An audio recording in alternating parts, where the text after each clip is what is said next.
নমস্কার বন্ধুরা, কেমন আছেন সবাই? গল্প যেখানে সত্যি চ্যানেলের আরো একটি নতুন গল্পে আপনাদের সকলকে স্বাগত জানাই। যারা ইতিমধ্যেই আমাদের সাথে যুক্ত হয়েছেন তাদের সকলকে আমাদের চ্যানেলের তরফ থেকে ধন্যবাদ জানাই। আর যারা নতুন যুক্ত হচ্ছেন তাদেরকে বলি, দয়া করে আপনারা চ্যানেলটিকে সাবস্ক্রাইব করে পাশে থাকবেন, বেল আইকনটিকে প্রেস করে নেবেন যাতে পরবর্তী গল্প খুব সহজে আপনাদের কাছে পৌঁছে যায়। আমাদের গল্প পোস্ট করার সময় প্রতিদিন ঠিক সকাল ৯টা থেকে ৯টা ৩০ প্রতিদিন আমরা একটি করে তথ্যমূলক গল্প পোস্ট করে থাকি।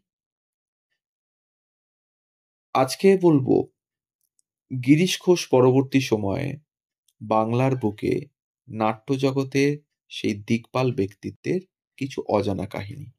হ্যাঁ, নামটা ঠিকই ধরেছেন, শিশির ভাদুড়ির জীবনী। কিছু অজানা তথ্য, কোন স্কুল থেকে তিনি পাশ করেছিলেন, কলেজই বা তার কোনটা ছিল, পরবর্তীকালে তিনি কি পেশার সাথে যুক্ত হয়েছিলেন, কি নাটক দিয়ে তার পথ চলা শুরু, আরো নানান তথ্য থাকছে আমাদের এই গল্পে। তাই স্কিপ না করে শুনতে থাকুন গল্প যেখানে সত্যির এই গল্পটি। তিনি হলেন রাজশাহী জেলার নাটোরের লোক। ৭ পুরুষ আগে পূর্বপুরুষদের কোনো একজন হাওড়ার সাঁতরাগাছিতে চলে আসেন। এক পূর্বপুরুষের নাম সুবুদ্ধি খাঁ। উনি ঢাকাতে সুবেদার ছিলেন। সময়টা হয়তোবা মোগল সাম্রাজ্য। ৮-৯ পুরুষ ধরে তাদের পদবি ছিল খাঁ ভাদুড়ি। হরিদাসের সময় থেকে খাঁ বাদ দিয়ে লেখা হতে লাগলো শুধু ভাদুড়ি। গিরিশচন্দ্র ঘোষের পরে বাংলা রঙ্গমঞ্চের কিংবদন্তি হতে পেরেছিলেন এই একজনই, তিনি নাট্যাচার্য শিশির কুমার ভাদুড়ি। বাংলা থিয়েটারে সেট তথা মঞ্চসজ্জা ও আলোর ব্যবহার নিয়ে নানা রকম কাজ হয় আজকাল। ১৯ শতকের মাঝামাঝি সেই আধুনিকতার সূচনা হয়েছিল শিশিরবাবুর হাত ধরেই। শিশির কুমার ভাদুড়ির জন্ম হাওড়া জেলার রামরাজাতলায়। রাজশাহী জেলার নাটোরের আদি বাসিন্দা তারা। বাবার নাম হরিপদ ভাদুড়ি। ১৯০৫ সাল নাগাদ তিনি কলকাতার বঙ্গবাসী স্কুল থেকে প্রথম শ্রেণীতে প্রবেশিকা পরীক্ষায় উত্তীর্ণ হন। বঙ্গভঙ্গের আঁচে সারা বাংলা তখন চলছে। এরই মধ্যে ভর্তি হলেন স্কটিশ চার্চ কলেজের কলা বিভাগে। ইংরেজিতে অনার্স নিয়ে স্কটিশ চার্চ কলেজ থেকে বিএ পাশ করলেন ১৯১০ সালে। স্নাতকোত্তরে ভর্তি হলেন কলকাতা বিশ্ববিদ্যালয়। প্রথাগত পড়া শেষে ঢুকলেন শিক্ষকতার কাজে। ব্যক্তিত্ব আর মেধার গুণে ছাত্রমহলে দ্রুত ছড়িয়ে পড়ল মেট্রোপলিটন ইনস্টিটিউশন, বর্তমানে যা বিদ্যাসাগর কলেজের সুবেশ ও সুকণ্ঠ তরুণ অধ্যাপক শিশির ভাদুড়ির নাম। নাটকের প্রতি তার দুর্বলতা সেই ছাত্র জীবন থেকেই। যে কবিতা ও নাটক অন্যান্য ছাত্ররা এড়িয়ে চলত, সেই কবিতা ও নাটক পাঠ করতেই তার ভীষণ ভালো লাগতো। স্কটিশ চার্চ কলেজে বিএ পড়ার সময় তার প্রথম নাট্যাভিনয়। অভিনয় করলেন শেক্সপিয়রের জুলিয়াস সিজার নাটকে ব্রুটাস চরিত্রে।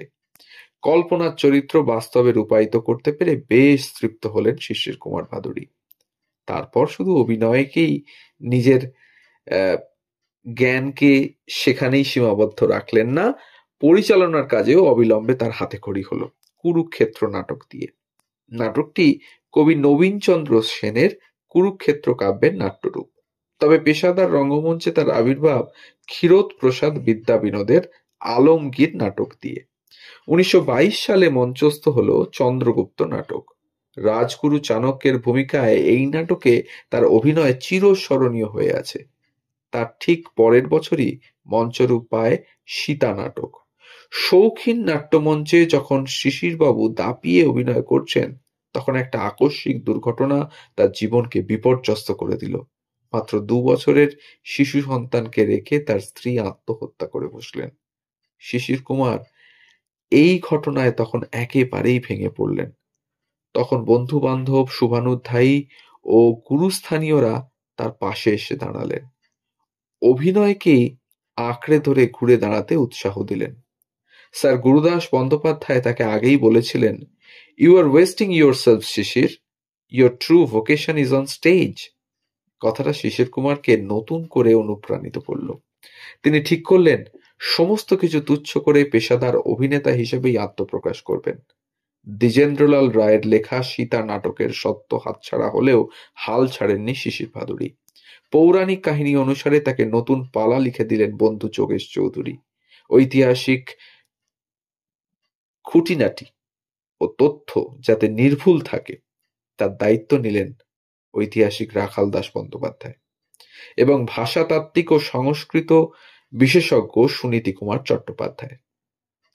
সঙ্গীতের দায়িত্বেও ছিলেন সেকালের দুই দিকপাল কৃষ্ণচন্দ্র দে ও গুরুদাস চট্টোপাধ্যায়। অভিনয়ের প্রথম দিন থেকেই সাফল্যের চূড়া স্পর্শ করেছিল সীতা। এই নাটকে রামচন্দ্রের ভূমিকায় তার অভিনয় দেখে মুগ্ধ হয়েছিলেন কে জানেন? স্বয়ং রবীন্দ্রনাথ ঠাকুর। একসময় পরপর রবীন্দ্রনাথ ঠাকুরের ৭টি নাটকের প্রযোজনা করেছিলেন শিশির কুমার ভাদুড়ী, যার মধ্যে উল্লেখযোগ্য ছিল ১৯২৬ সালে রবীন্দ্রনাথের কাহিনী অবলম্বনে বিসর্জন নাটক, ১৯২৭ প্রজাপতির নির্বন্ধ অবলম্বনে শেষ রক্ষা এবং ১৯৩০ তপতী। তার নাট্য প্রতিভার উপর যথেষ্ট পরিমাণে আস্থা ছিল রবীন্দ্রনাথের। এর পাশাপাশি ষোড়শীর মতো শরৎচন্দ্রের একাধিক জনপ্রিয় কাহিনীর মঞ্চরূপ দিয়েছিলেন শিশির কুমার ভাদুড়ী। তবে বদনাম কি ছিল না তার? তা কিন্তু একেবারেই নয়। লোকে বলতো মাতাল, দাম্ভিক, কিন্তু বাস্তব জীবনে মাটির মানুষ ছিলেন শিশির ভাদুড়ী। দৃঢ় চেতা, ঋজু মেরুদণ্ডের মানুষ। আজীবন নাটকের জন্য লড়াই করেছেন, সর্বস্ব পণ করতে দুবার ভাবেননি। ঠিক যেমন দুবার ভাবেননি রাষ্ট্রের দেওয়া পদ্মশ্রী হেলায় ফিরিয়ে দেওয়ার আগে। ১৯৫৬ সালে নিজের বরানগরের বাড়িতে বাংলা থিয়েটারের এই মহিরুহের জীবনাবসান ঘটে। এভাবেই শেষ হয়ে গিয়েছিল বাংলার দিকপাল এই মহান ব্যক্তির। আমাদের গল্প আজ এখানেই শেষ হলো।